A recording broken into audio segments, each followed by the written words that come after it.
Naman guys, Webes pa lang pero nakamunggo na tayo kasi isa nga to sa mga favorite ko and pinaluto natin to kay Mrs. Yan, kita niyo naman. Ang halo lang niyan, hibe, chicharon, tsaka daon ng malunggay.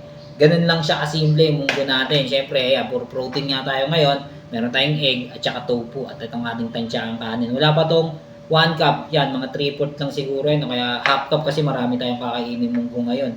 Okay. So, yan nga, kung mapapansin yung munggo natin, walang malunggay kasi siguro nung mga nakaraang araw nga nag-uulan, yung mga kapitbahay natin, nagsiluto ng tinola. Ganun din sa amin yung malunggay namin dyan, wala rin siyang daon. At ito yung kwento ko ngayon, guys.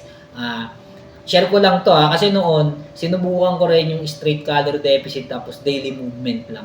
Alam mo yun, ganun lang siya. Bawas lang talaga ng kain. Parang nagda-diet lang ako ng natural.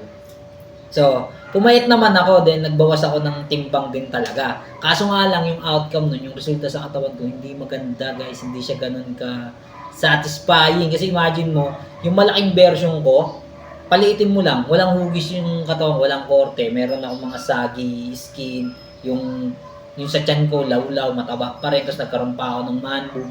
So yun, doon ako nag-decide, nag-isip ako ng mga simpleng exercise na kaya ng injury ko, which is yun nga yung push-up tsaka planking. Then yung ginawa ko ron, overtime ko na lang siya dinagdagan.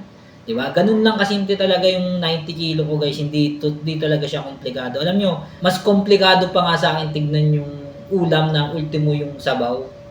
Sinasama daw sa timbang. Titimbang niyo pa ba yung sabaw?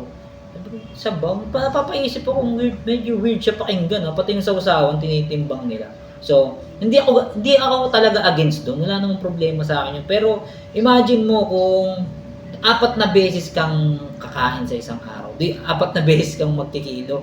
Matrabaho siya, tsaka, di ba, ang trabaho para sa akin, sa tulad kong busy na tatay, busy na tao.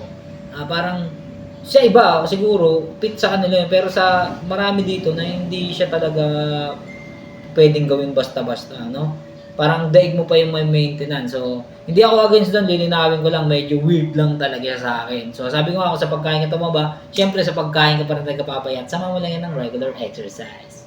Ciao!